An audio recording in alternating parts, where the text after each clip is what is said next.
Déjà ce soir, on a expérimenté un des aspects de la démocratie, c'est que c'est difficile. On n'est pas nombreux, mais de se mettre en travail en petits groupes, d'échanger, de trouver la formulation qui regroupe les préoccupations des uns et des autres. Vous avez vu que déjà dans un petit cénacle comme ça, c'est compliqué. Donc imaginez à l'échelle d'un pays. Donc il ne faut jamais perdre de vue que ce n'est pas aussi simple que ça pourrait en avoir l'air. En revanche, la grande vertu de la démocratie, c'est que quand il y a des espaces dans lesquels on peut se rencontrer et prendre le temps de discuter, généralement on est un peu plus intelligent à plusieurs que tout seul. Et je trouve que ce qui se passe aujourd'hui dans l'évolution de l'organisation de la société, c'est que ces espaces de discussion sont en train de se rétrécir de plus en plus. Ils existent de moins en moins.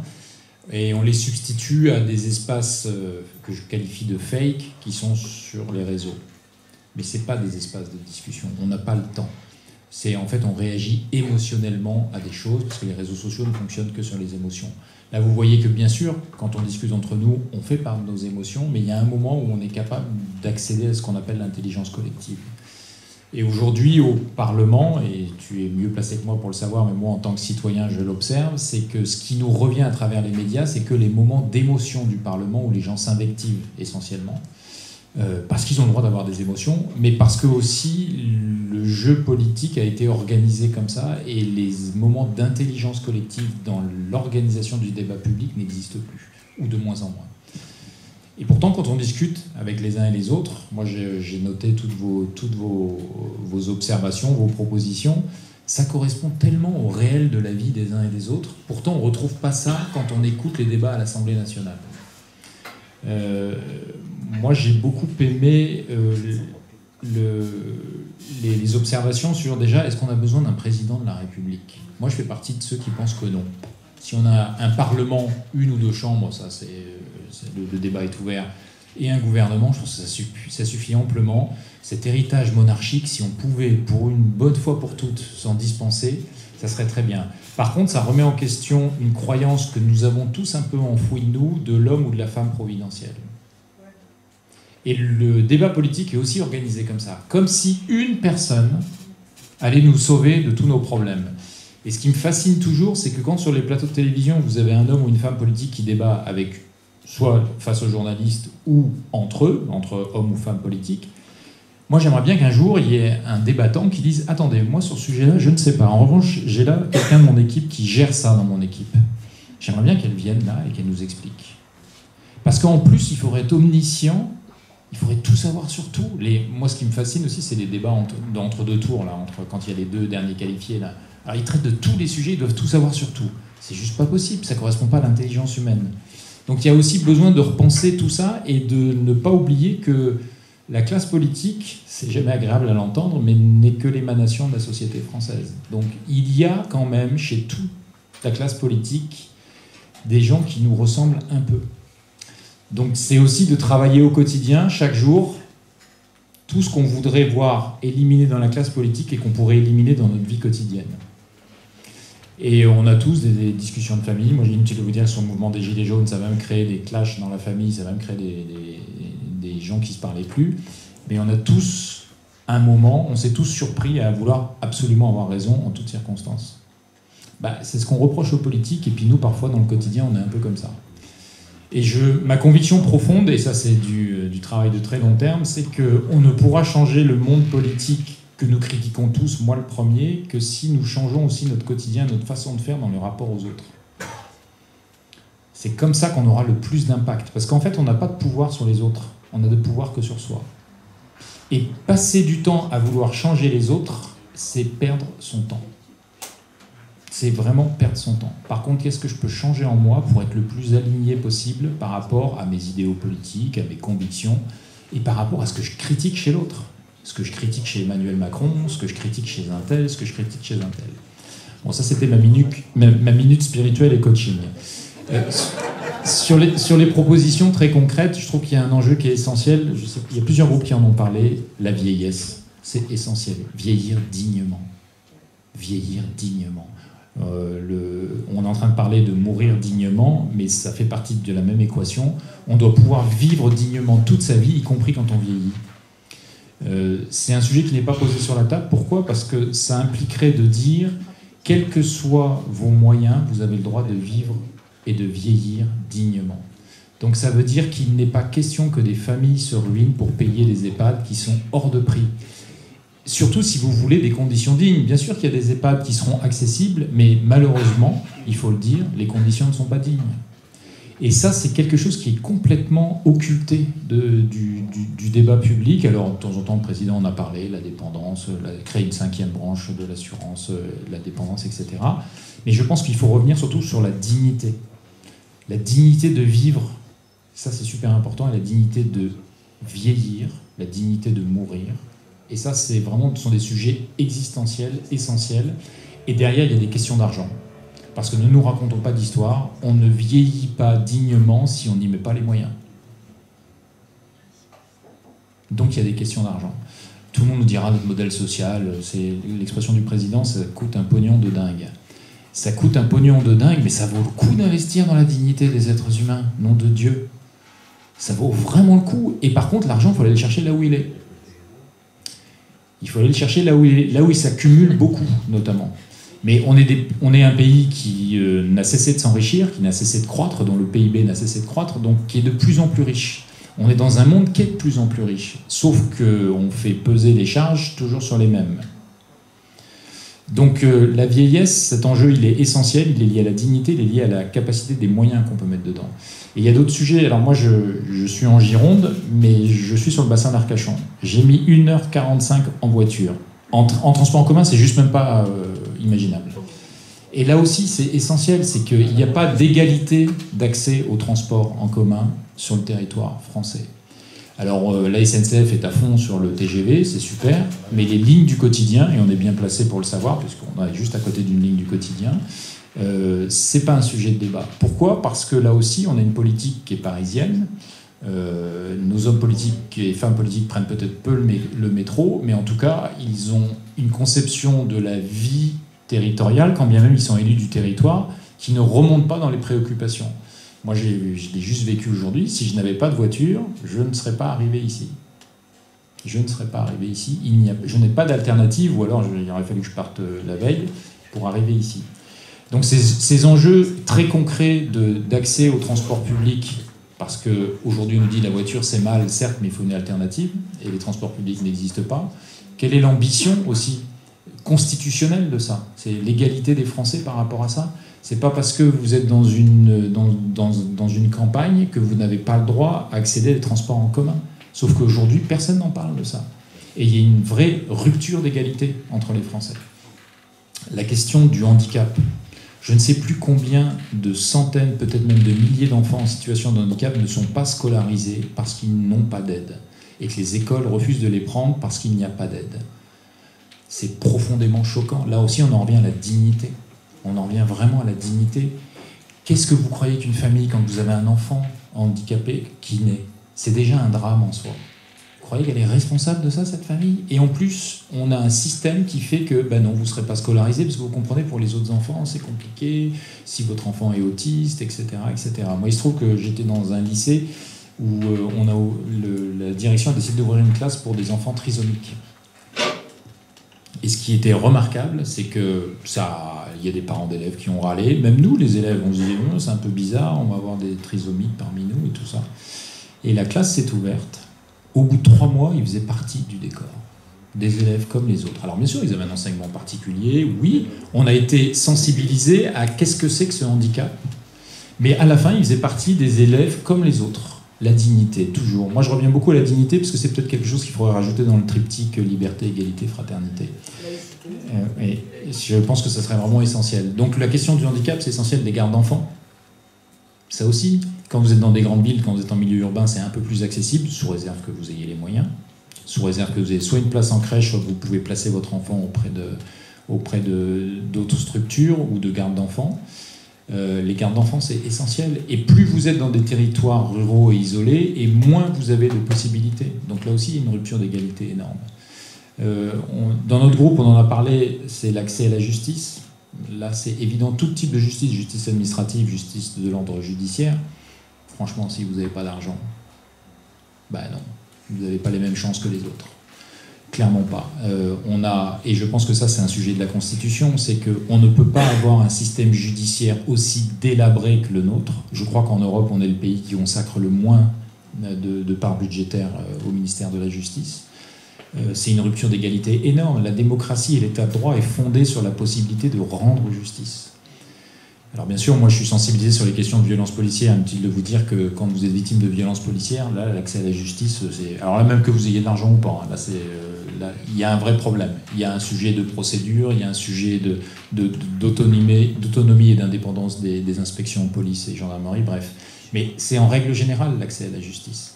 Des délais trop longs, si vous n'avez pas d'argent, vous n'y arrivez pas. On va pas se raconter l'histoire, les avocats commis d'office, c'est pas les meilleurs. C'est ça la réalité, il faut dire aussi les choses. Les avocats commis d'office ne sont pas les meilleurs et ils sont payés au forfait.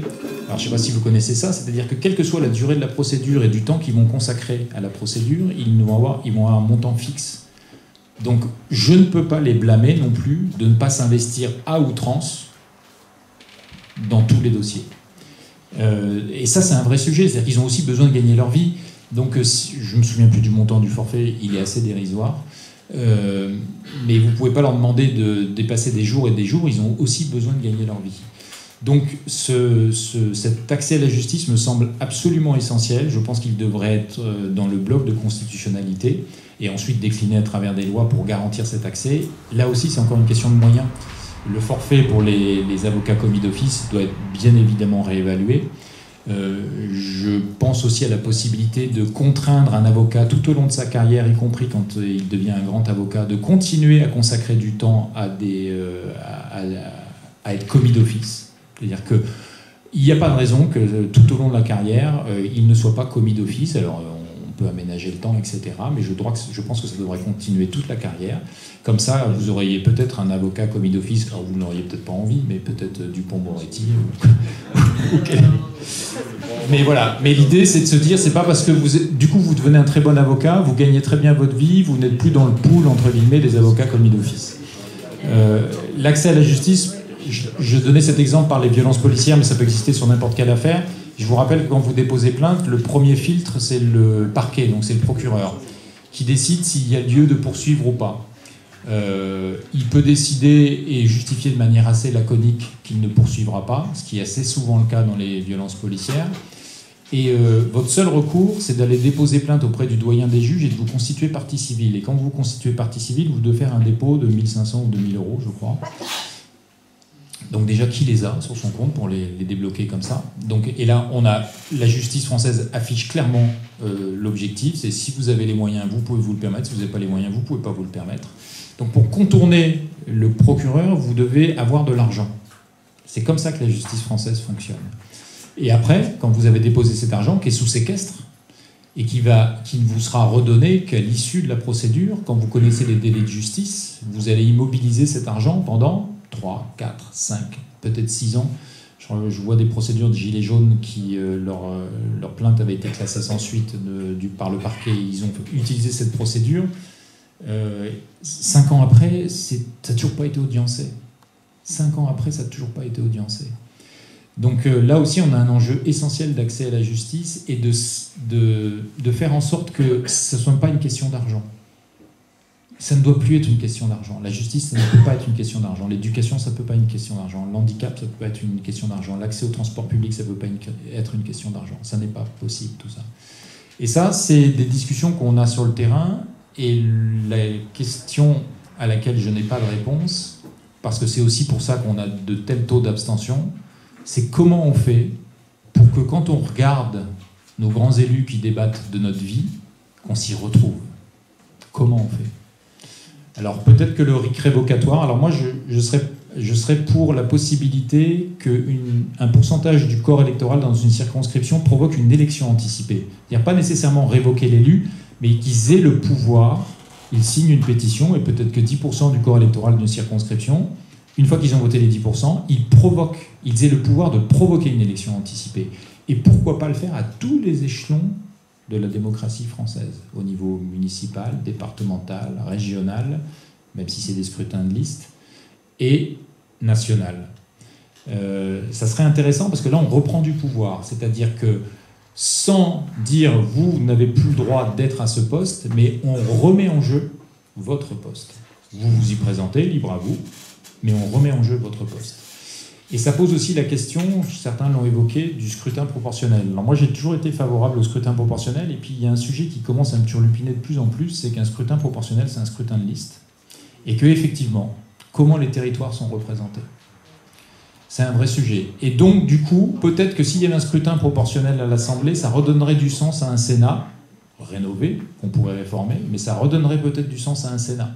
Et ça balancerait la représentation nationale avec une chambre élue au scrutin proportionnel de liste et une chambre où le territoire est représenté. Ça mérite vraiment réflexion. En tout cas, ce qui me semble évident, c'est que si le scrutin proportionnel, surtout intégral, était adopté à l'Assemblée nationale, il faudrait vraiment se poser la question de la représentation des territoires. Parce qu'à terme, si je fais le pari que sur 20 ans de proportionnel, on aurait de plus en plus des listes d'appareils. Des listes qui seraient présentées au scrutin, qui seraient des listes d'appareils. Et où les territoires seraient de moins en moins représentés de manière équilibrée. C'est une tendance naturelle. On est un État jacobin, centralisé, tout se passe à Paris, c'est une tendance naturelle. Donc il faudrait vraiment penser à ce contre-pouvoir des territoires. Du coup, le Sénat pourrait être une bonne option, pas dans sa forme actuelle, je pense qu'il y a besoin de changer beaucoup de choses au Sénat, mais vous l'observerez que sur certains sujets, le Sénat est parfois un lieu de résistance. Parfois, je ne dis pas tout le temps, c'est parfois un lieu de résistance. Donc le système bicaméral est peut-être aussi à conserver. Il est peut-être aussi à conserver. Je regarde rapidement. Ah oui, il y avait une observation, c'est sur le premier groupe, sur l'écologie punitive. Elle est toujours punitive pour les mêmes. Et je reviens à cette histoire d'argent. C'est qu'elle est toujours punitive pour ceux qui ont le moins de moyens. Elle n'est jamais punitive pour ceux qui ont le plus de moyens. Les 10% les plus riches émettent 50% du CO2 mondial. Inutile de vous dire que pour l'instant, ces gens-là ne sont pas impactés dans leur façon de vivre par les mesures qui visent à essayer de préserver ou de sauver la planète. Ils continuent à vivre exactement de la même façon. Donc en fait, une écologie punitive au regard de la contribution au réchauffement climatique, ça a du sens. Mais ça doit être pensé dans ce sens-là. Il ne faut pas arrêter de taper toujours sur les mêmes. Cette histoire qui consiste à toujours dire c'est toujours les mêmes qui doivent faire les efforts, c'est-à-dire ceux qui ont le moins de moyens, ceux pour qui ces efforts-là transforment complètement leur vie, alors que ceux qui émettent le plus, on ne leur demande pas cette nature d'effort. Et ça revient sur un sujet qui m'est aussi très cher et que je ne vois pas du tout dans l'espace public, et je reviens à la justice, c'est qu'aujourd'hui, quand vous êtes condamné à une amende, elle n'est pas fonction de vos moyens. C'est un montant en valeur absolue. Donc quand vous touchez une amende, quand vous avez une amende de 150 €, ben, si vous gagnez 1 500 €, c'est pas la même chose que quand vous gagnez 20 000 € par mois. C'est pas du tout la même chose. Et là aussi, il y a une rupture d'équité. Pas d'égalité, mais d'équité. Et je pense que là aussi, on devrait avoir une justice et un code pénal qui devrait s'adapter, en particulier quand on parle d'amende, aux revenus des uns et des autres pour avoir le même impact. Parce qu'aujourd'hui, on a une justice qui est beaucoup plus impactante sur les plus modestes que sur les plus riches. Surtout quand il s'agit de payer des amendes. Plus vous êtes riche, moins l'amende vous fait mal. Plus vous êtes pauvre, plus l'amende vous fait mal. Et c'est aussi un des moyens qu'a utilisé le gouvernement pour réprimer le mouvement des Gilets jaunes, avec les fameuses amendes. Quand vous touchez le SMIC et qu'on vous colle une amende à 150 €, c'est 10% de votre revenu. Qui a 10% de son revenu disponible quand on gagne le SMIC? Personne. Personne. Et quand vous en touchez 2 ou 3 dans le mois, inutile de vous dire que vous réfléchissez sérieusement à aller exprimer votre opinion, parce que c'est de ça dont il s'agit quand vous manifestez, c'est d'aller exprimer son opinion. Je ne parle pas de l'éventuelle violence, etc. Encore que, il peut y avoir des débats. Mais juste d'exprimer votre opinion, vous prenez une amende pour ça. Ben, quand vous touchez 1 500 € par mois, quand vous touchez une amende qui fait 10% de votre revenu mensuel, ça n'a pas du tout le même impact que quand vous avez, y compris le salaire que j'ai, parce que je suis largement au-dessus, je fais partie des privilégiés, ou encore plus pour les gens qui gagnent plus que moi. Donc je pense que là aussi, on devrait avoir une réflexion, c'est qu'on ne doit pas perdre de vue qu'on a un mode de fonctionnement, on a une démocratie qui est pas parfaite, qui a des valeurs nobles, qui a un socle juridique assez utile et assez bien fait. Mais aujourd'hui, je trouve qu'il y a une véritable dérive et que ce sont toujours les mêmes qui payent. Ce sont toujours la chasse aux pauvres est organisée, notamment avec ces discours sur la fraude sociale, c'est insupportable. Les riches ont le droit d'optimiser fiscalement, mais les pauvres n'ont pas le droit d'optimiser socialement. Et il y a tout ça, tous ces sujets-là sur lesquels nous avons besoin de travailler, parce qu'aujourd'hui en France, selon que vous soyez riche ou pas, vous ne subissez pas la même règle de droit. Voilà, j'en termine avec ça.